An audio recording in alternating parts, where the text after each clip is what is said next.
Hey, welcome to Cabinet of Curiosities. We're going to try something new. We're going to start to put together a series of videos, just some stuff that we have in the shop. So the camera's obviously strapped to my head, so I'm going to try not to move my big wobble-bobble head too much so you get a clear picture. But what we have here is a couple of dental tooth extractors. These date to the 18th century, potentially, and certainly into the early 19th century at the latest. This one here is more of a stainless steel piece with ivory handle.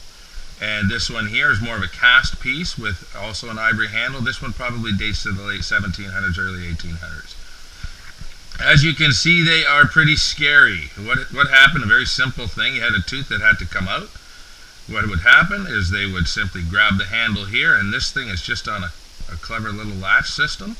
And they would put this in. They would wrap that around the tooth. They'd get a firm grip, probably throw a knee into your chest, just like the old movies. And then twist and rip. So how is that for macabre? I mean, back in the day, that was probably state of the art. Much better than a string and a doorknob. Although some might argue when they had this stuff down their throat. So again, very unique pieces. They got great form to them. We've got two of them in shop. You can come in and have a look at, or you can order them online. And they're great pieces for dental collectors, or macabre, or anything that's just downright creepy and what the hell, I don't have one, so I'm going to get one. So that's it.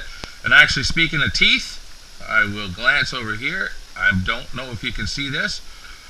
Here's some other incredible pieces that we have in the shop as well. These are dentures, and these are the earliest dentures that we have ever come across, and I challenge you to search the web and search collections. You won't find any more material like this. These are actually made out of hippo ivory, and they date to the 1700s. These were probably, I would use the word hideous. They fit into your mouth, but like those clapping teeth gag gifts. They weren't formed, they weren't shaped, they were simply carved ivory, and they were in there to crush whatever you put in your mouth. So they did not stay in fashion very long, which explains their rarity. They're impossible to find. And we have 1, 2, 3, 4, 5 pieces of these hippo ivory dentures, again dating to the 1700s. These were in fashion right up until the early 1800s, when what came around was Waterloo teeth. And they're called Waterloo teeth because people were so sick of this hideous mess here in their mouth. And the dentists finally figured out how to get real teeth, and they did that by the Battle of Waterloo. There were so many dead soldiers on the battlefield that they descended upon them and removed their teeth and created the first dentures with actual real human teeth. And those are called Waterloo teeth. These predate those. These are the earliest dentures that you will ever find. They are here at the Cabinet of Curiosities, 30 Hatch Street in Dundas. Our website's www.cabinetofcuriosities.ca.